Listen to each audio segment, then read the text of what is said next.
All right, welcome back to Blue Rush. It's our Giants podcast from the New York Post. We don't have a guest today, but we got you covered on the game across the pond as your 3-1 New York Giants are going to take on the 3-1 Packers in London. Most fittingly, I'm Brandon London, and I'm here with my co-host, the Scotsman, two-time Super Bowl champ kicker, Lawrence Tynes, and Giants beat writer for the New York Post, Paul Schwartz. And we're going to be there at Tottenham Hotspur Stadium. Let's get right into this, fellas. Hey, Tynes, you've been over the pond. You've played over there before. Paul, you've been over there as well. I mean, the Giants are back. The Packers don't look like the Green Bay Packers we're used to seeing, and they've been putting in some shaky football out there, a shaky product of football. This could be a win for the New York Football Giants. Tell me I'm crazy, but I'm not. Yeah, you're a little bit of both, but at the same time, the Packers are just breaking in some new receivers. I think there's a lot of youth on that football team. Aaron Rodgers is still Aaron Rodgers. They've got two running backs that kind of remind you of Zeke Elliott / Tony Pollard. You got A.J. Dillon and Aaron Jones, who's averaging almost 7 yards a carry. The thing I'm most interested in this game is who is going to be the Giants quarterback. We don't know that. You know, Paul's been in the locker room, or maybe will be this week before he heads over. So that is the big question for this football team, to see if they can even compete on Sunday in London. Yeah, look, this is the third time for the Giants in London. The Packers have never been in London. They're the last team in the league that's never been in London. You know, the Packers, Lawrence, did you ever play in Lambeau Field? I forget. You played in Lambeau a couple of times. I've been there. Right? I've been there. You've been there. You've kicked in London, in Lambeau. You know, it's hard to get the Packers out of Lambeau, you know, so they're the last team. They gave up a home game. They're playing in London, and the Giants, the first two, which you were at, I was at. The Dolphins were not a big, you know, the Giants were a much bigger draw than the Dolphins. The Dolphins were terrible then. They didn't have a win. Then several years later, the Rams don't even draw great in LA, right? Or in St. Louis, they drew better. So this is the first time of the three the Giants are going to London, and it is a fair fight as far as fandom, right? I mean, I think the Giants have more fans internationally, I would say, than the Packers, but there'll be a lot of Packers green and gold there, a lot of Giants, you know, white and blue and red. It'll be an interesting dynamic there, because it hasn't been this way either time the Giants have been there, where it's a fair fight, two longstanding franchises. Yeah. When you're talking about the Packers and why they gave up this home game in Lambeau, they have the biggest following.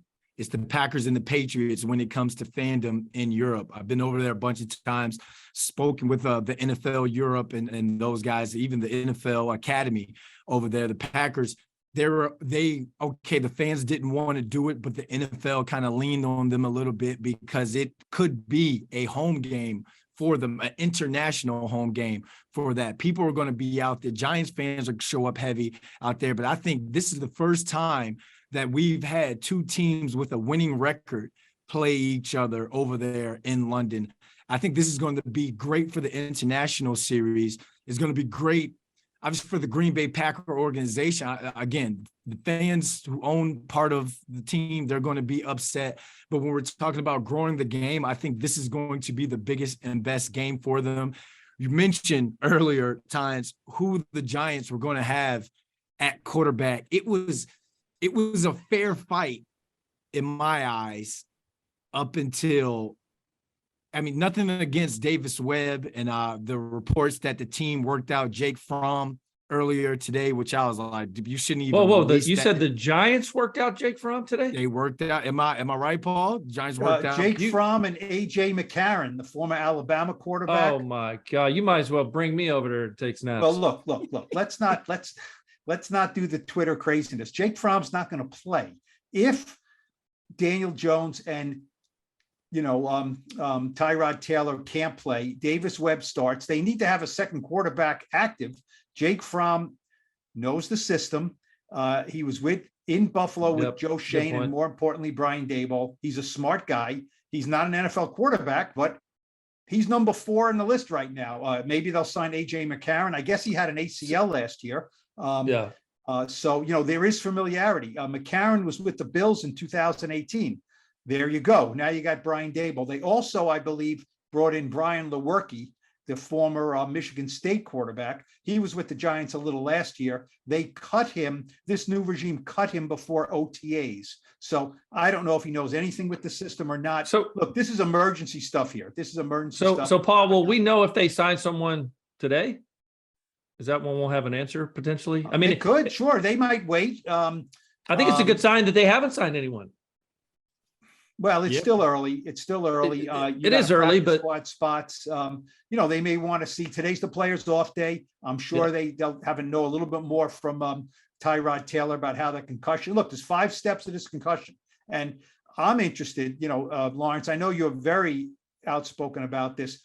I asked Brian Dable about this the other day on a Zoom, and he didn't go for it. I said, "Are the Giants going to be even more careful? Is there more pressure on NFL teams now in response to the Tua Tagovailoa concussion and the way that was mishandled by the Dolphins? A team's going to be more careful." He said, "Look, we're careful with all our players. It's not more, it's not less, it's care."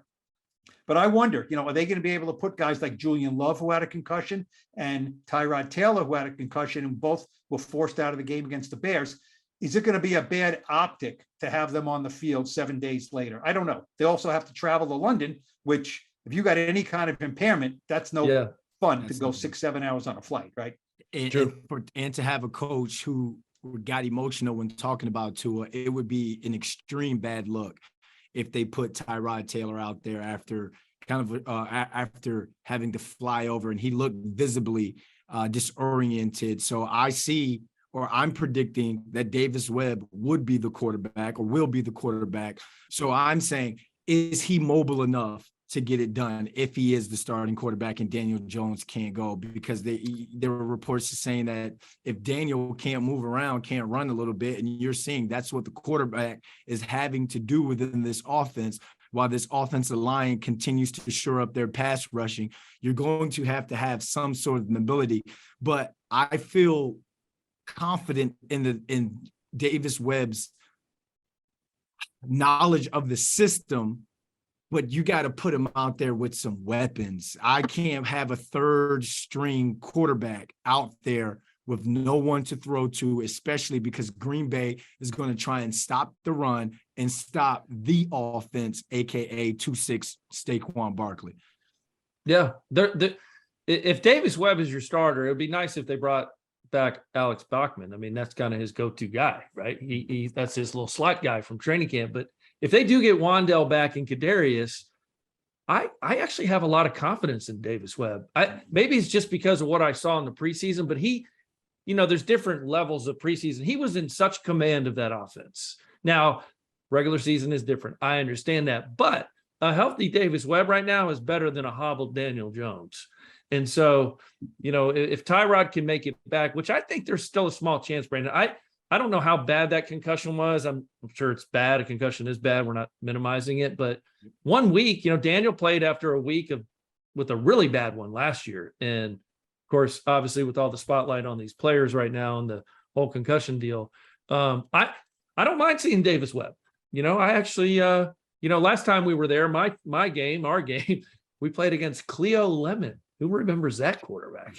Cleo Lemons. And the winless that game Dolphin stunk too. And it was muddy. Was that the worst field you've ever played on, Lawrence? All time. And then, I'm warming up on the sideline, kicking into the net, and the little Wembley field keepers are like, "Hey, you can't kick over here. Take your balls." I'm like, "What? What do you mean I can't kick over here? I'm playing in a game." They're like, "You're tearing up the bloody field. Move." Yeah. So I had to go get security and say, "Can you tell this idiot that I need to warm up over here?" See, that's just what we want. That's just what we want. An international incident happening because the hot-blooded Scottish kicker. They don't like English. We don't like English people. What do they call them? Bobbies? The Bobbies over there? That's the police. That's the Lawrence, police. they saw you.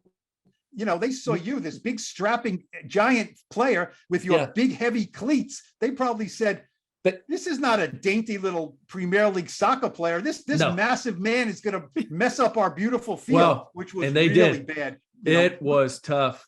It was very tough. I missed a short field goal. I made one. It was a tough game. I had a really tough time out there. It didn't bother Wheels Eli Manning running into still his Yes, longest boy. carry of his career, right? Yeah. What a play. on foreign. The longest carry of Eli Manning's career, fittingly, came on British soil, not American soil. Yes, right? the hallowed grounds of Wembley Stadium. Yes. Luckily, they'll be playing they'll be playing at Tottenham Hotspur Stadium, which is state of the art now. So it'll be a good field to play. Is that on. grass, Brandon? Is that a grass field? It's turf. Is it turf? Is it hybrid? Is it? I think they bring in a new field, don't they? Yeah. Kind of have like It didn't look like turf Sunday when I watched the Vikings game. This stadium was built with NFL in mind, obviously with Tottenham in mind first and foremost, but Sure. it's totally retrofitted for the NFL. I think they have a field that kind of slides in, which is It a looks grass like it. field. Okay. They would, all the Premier League fields are grass, Sure. but they will not let them play on the soccer grass. It's much thinner. It's much more delicate. An NFL team can't play on that. I think they have an NFL. It's for the foot fairies. They used to call them the foot fairies. Soccer players. That's what they call soccer players. Foot fairies. That's what I call NFL kickers. Actually, yeah, that's fine. That's Yeah. fine. That's okay. And- I've heard it. And what another reason, if we had to play Tyrod Taylor, if we had to play Davis Webb this game, Bailey Zappe, the third string quarterback for the Patriots, when Hoyer got knocked out, went 10 for 15 for 99 yards. Hoyer was 5 for 6 for 37 before he got knocked out with his concussion. Green Bay tried to stack the box. The Patriots offense were able to run all over them, 152 yards on 32 combined carries between their two running backs. If that doesn't scream Giants offense, then I don't know what else does. And we have a better running back than the Patriots. Yeah. We're giving up the 4th most yards defensively. Yeah. The Patriots are giving up the 10th most. So I think you'll see a lot of running backs in this game. And by the way, I think Joe Judge was calling those plays up in New England, if that tells you anything.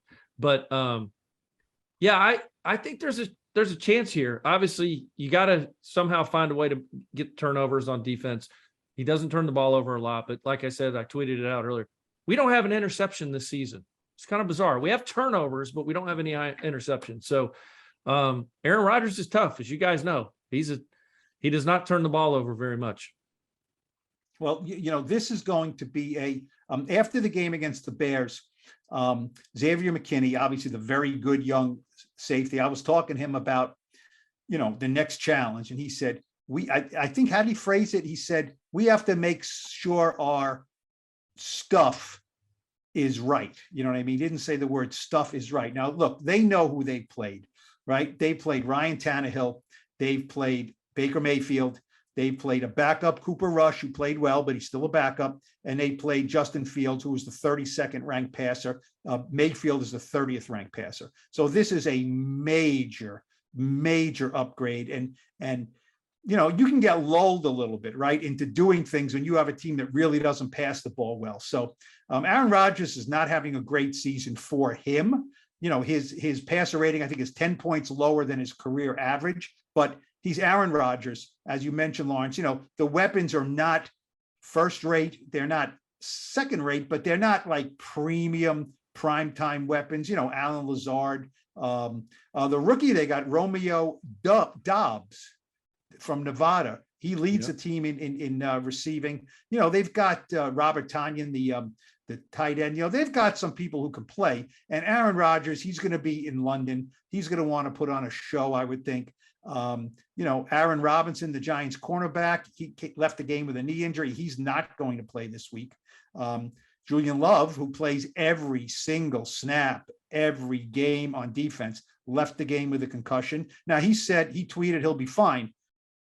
That's not how it works, right? You got to go through the 5, right. The 5 stages of protocol. We'll see if he'll be fine. We'll see. Sometimes guys come back and they're cleared to play, but they're just not right. He's got a long flight, as we mentioned. So, it's rough. Big thing would be if Leonard Williams can play. And I think he has a chance to play. I really do. He jokes about taking tiger blood and, being indestructible. It was the first game he missed in his career. I think he is a quick healer. I think he can play. And, by the way, Dexter Lawrence played maybe the best game of his career last week. So that 1-2 punch will be very helpful against Aaron Jones. Very helpful. And if you think about Aaron Rodgers not turning the ball over, he threw a pick 6 last week. So it's one of those things. You had tweeted something earlier, Tynes, and people were talking about how he doesn't give it up. It's going to be by committee. If you're a defender, you have to be, there can't be any easy throws or in that easy catches, because we're used to him not having a lot of weapons, but he always had a WR1. He always had Adams there or Greg Jennings or someone to just throw it up, play above the X's and O's. Now you're seeing his receivers, which are probably better receiver room than what we have, but they're struggling. Some of them are struggling getting open. They're getting open with their speed, but you see Romeo Doubs drop a game winner earlier. You see guys like Christian Watson, the rookie, he's dropping some balls as well. And you see Rodgers get visibly frustrated at times with his receivers. So the one thing to force a quarterback like that to throw a pick is you have to have bodies around the pass catcher to where that tip ball, if it's your day, that tip ball is not going to go into the ground or be a pass breakup. It's going to go into someone's hands, like it did back in 2016 against the Rams, where Dominic DRC tipped the ball. Landon Collins, who we're probably going to get into talking about as well, had a pick 6 against the Rams that year out at Twickenham Stadium. So it's about getting guys around the pass catcher. Yep. And I think the Giants defense, they're due for that first pick. But it's going to come down to the edge rush, the pass rushers getting there, stopping the run, and having bodies by the pass catcher. Yep. Yeah. You know, the Packers can get after you too on defense. This kid, Rashawn Gary from Paramus Catholic, local kid, played in Michigan. He's got 5 sacks already. Jair Alexander's probably one of the top 2 or 3 corners in the game, which is great because we don't have a number 1 he needs to lock down. So what a useless player the Packers have. Who cares? Who are you going to guard? Who would this cornerback want on the Packers if they say he likes to travel with the best receiver? Who would he go with? Yeah. Take a dart and just throw it at a name. Just close your eyes, take a dart, and just throw it. I would go have him guard Andrew Thomas. That's our best player on offense outside of Saquon. I mean, really, you imagine him lining up across from David Sills or something like that, or Darius Slayton. You know, you mentioned it would be nice to have Kadarius Toney and Wan'Dale Robinson back. I mean, first of all, with Robinson, I mean, he has done nothing. You know, I don't think he's ready. I mean, I'd be very surprised if Wednesday, Thursday this week, he's on the practice field. He's ready to roll. You know, usually you guys know how it is. The week before, you kind of see the buildup, right? He's doing some things. He's in individual drills, not quite ready yet. Mm-hmm. I haven't seen, maybe I'm wrong, I haven't seen Wan'Dale in any individual drills. So, did they say what he had? Does anyone, was it knee? They just said knee. Okay. It's probably an MCL is probably what it is. And, you know, it's going to be a month, which is, you know, he's still out. You know, Kadarius Toney, jeez. You know, look, we can go crazy. I don't like ripping guys for being hurt. It's a fact. It's not a rip job. You know, he's not available enough. He's hurt again. It's just the way it is. Is he dogging it? I doubt it. Does he need to toughen up?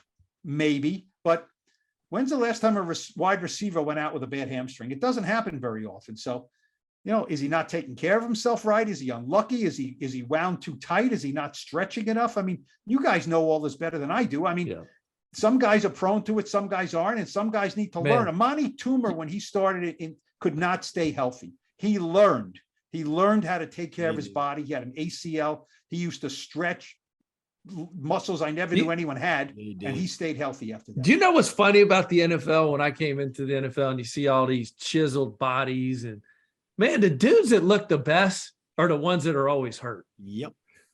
But then I'm not going to say names, but we had a linebacker that looked like shit. Excuse my language. He never missed a game. I played with one in Kansas City. He was a perennial all-pro player out of Texas. I'll just give you that much. He looked like crap with his shirt off. But man, those dudes just never got hurt. They weren't tightly wound. You know, I don't know if there's something to that, Paul, like you mentioned, because I bet you Kadarius is 3-4% body fat, probably in that Dominic Hickson, that Dominic Hickson mold, who was just literally a muscle. That's all he was, with a little bit of water weight. So hopefully he can figure it out, because you can tell he brings something to this team that is actually to this league that some people have never seen before. And this is a game where his skill set, this could be, if he plays, and I don't like the could be's and all, because we like to talk about the guys who are available. But just think, from being in the doghouse and throughout Big Blue and the fans piling on him, jumping on him, if this game he comes in, 5 catches, 80 yards, touchdown, then they could use his hand, his arm in some of the packages, possibly. You let him throw, because he can throw out of everyone. If he had to be if last week he was available, he probably would have been the quarterback that week, last week. But this is just the NFL is set up to be a comeback league, an opportunity league. And this is one of those opportunities for him in a game like this to step in, if he can step in and go. But a lot of people, Paul, you look online, no one's even talking about the Galladays and the Kadarius Toneys anymore. Crazy. No one's even bashing, because now you're getting called. Galladay's out, right? You're being Galladay's out. He's out. I think he got hurt blocking. And it was a great block. He was blocking well. He did block well. I mean, I'll give him that last week. He did block well. He did. He's a $72 million, pretty good downfield blocker. I mean, look, to his credit, he's not gone in the tank. He can't get open. He might as well block. I don't think Tony's going to play. I just don't think he's ready. I didn't see it this week. I'm sorry, Brandon. Look, you're out there. Do you see him on the precipice of being ready to play? No. No. No. I mean, it's you. I mean, I have to be honest, and it's not like bashing. Where's Bachman? Where's Alex Bachman? Get him back in the building. He's a chain mover, that kid. And you guys were talking about, look, you kind of think, you're intrigued by Davis Webb. You look great in the preseason. Look, Davis Webb cannot move like Daniel Jones. He cannot throw the ball like Daniel Jones. He's got some skills. So you're taking the quarterback out of an offense that struggles to score 20 points a game with a great running back, terrific run blocking, marginal pass protection, right? Marginal, sometimes good, sometimes not good. They have to roll out the quarterback 80% of the time to avoid him getting crushed, and receivers who can't get open. Why do we think that Davis Webb is going to miraculously go to London and move this team down the field and score 25 points? Well, we don't. We're just being optimistic. But do you think maybe you'll see a package of Saquon with maybe 20 snaps at quarterback with this read? Sometimes you just got to do what you got to do. I mean, I know. I'm just thinking outside the box. The Packers saw that last week, right? The Bears kind of was surprised by that. The Packers saw it. They're going to scout it. And when he's in the backfield with Matt Breida, they can bring the house. Because he can't. The thing is, there's no threat of Saquon throwing the football. None. Right. So you don't play any. So, no. You're not going to play any pass. Now, if Kadarius is available, like Brandon's saying, then then you may have something there. So I would hate that Kadarius comes back and plays like a wildcat quarterback. I don't know. I'd like to see him get the ball in space. And look, dependability, right? We mentioned maybe he would. Yeah, they're not going to trust it. Yeah.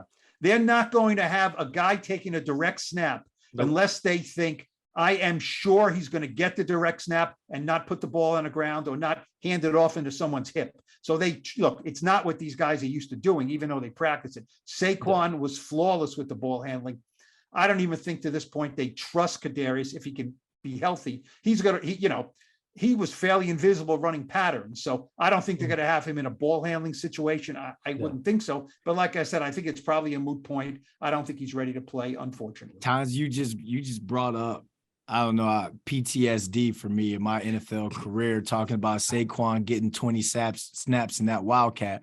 Remember when I got claimed off of waivers by Miami and I left, when I went down to Miami, it was the birth of what? Ronnie Brown. Wasn't it Ronnie Brown? Ronnie Brown. We went up to the Patriots, the second game of the season, and we ran for like 260-something yards on them easy. We ran that Wildcat all year, and they didn't start catching on and stopping it until later on in the year when we played the Ravens and then the Patriots the second time. So being the brilliant football minds that Mike Kafka and Brian Dable are, I see them adding little nuances to that package because, you saw the run part of it, and now you're preparing to stop the run.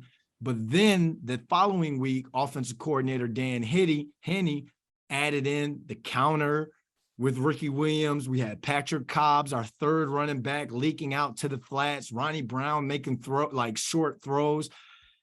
I guess Never know. put Saquon on your fantasy because he's about to take a lot of snaps in that Wildcat. Weird things can happen over in London. I mean, this is a conundrum, but I guess by whatever they do tomorrow, whoever they sign or don't sign, that'll give us a pretty good indication of what to expect. So, and how about one other guy? David Sills was a quarterback at West Virginia, right? There you go, 6'4". You know, I mean, he's not going to be a Wildcat, but you run a little receiver screen or a little something or other, and maybe behind the line of scrimmage. Look, they're going to have to figure out something if they can keep this game close. They're going to have to score on some kind of gadget or a punt return or a kickoff return or a fumble. Yeah. They're going to have to do something. The Packers, believe it or not, the Giants actually average more points offensively than the Packers do by a small margin, but it's still, that tells you a little bit about where the Packers are right now offensively with some of these young receivers. The two backs are the focal point. They will be the focal point, I'm assuming, because of the Giants do give up 5 yards carry.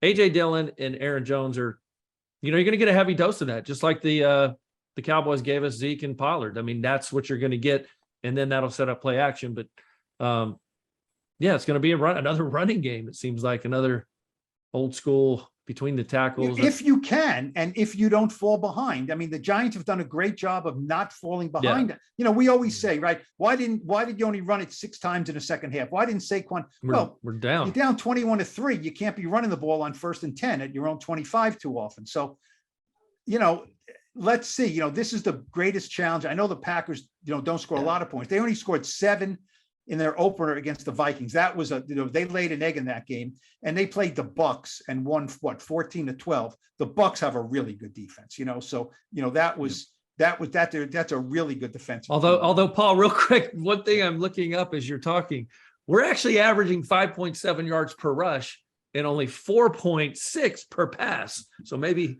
we do run it more, right? You're saying if we're down, that's a better play to run it versus throw it. 4.6. If you have enough time, God, that's bad.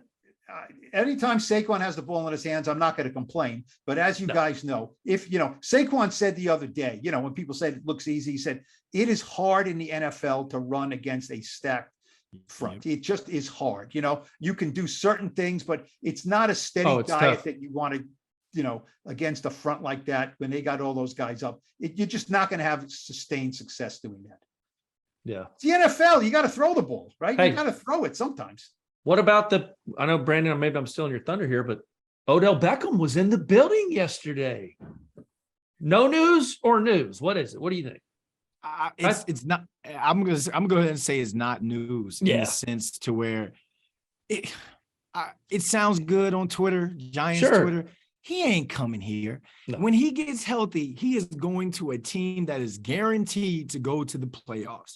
He's going to a team where he can continue, because what he does in the regular season really doesn't matter anymore. We know what he is. He's dynamic. He can catch. His legacy, and if he wants to be immortalized and, all the hair and the dances and all that, if he goes to another team that has another playoff run, and he can contribute within that play, or those 3-4 games in the playoffs and in that Super Bowl, that's the team he's going to. He went to go see Shep, but just the fact that they let him back in the building just goes to show this new regime. Remember, everybody, and I'm not going to say the beat writer's name, everybody wanted to write that he was a bad guy in the locker room, and he was a me guy. I didn't like the interview with Lil Wayne. That was a bad optic right there. But at the same time, every teammate would say he's a great guy in the locker room. He's buying guys stuff, they doing TikToks and dancing and all that stuff back in the day. For them to let him in the building goes to show that, okay, maybe that hatchet is buried.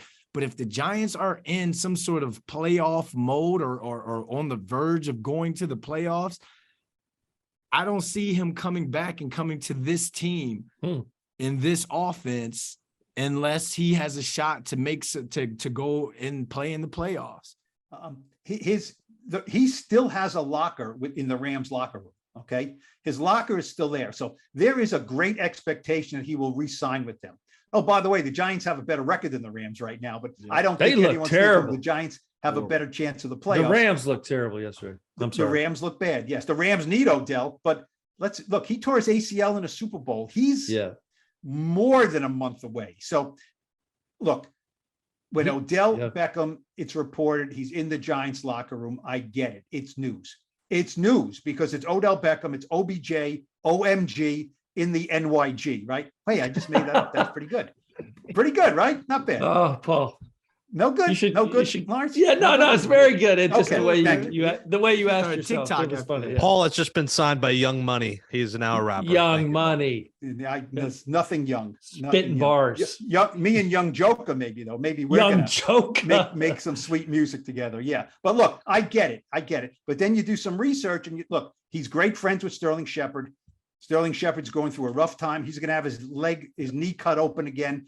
Odell's been there, so I think he was there to see him, talk to him, hang out, go to dinner. He's also, he and Saquon are pretty tight. Yeah. So there's reasons for him to be here. Brandon, I agree with you that, look, if they were like, look, Odell's not coming in our building. Look, he is a free agent, so there's no tampering or anything. He was there. I heard he did not talk to Joe Shane. He did not talk to Brian Dable. This was not a visit.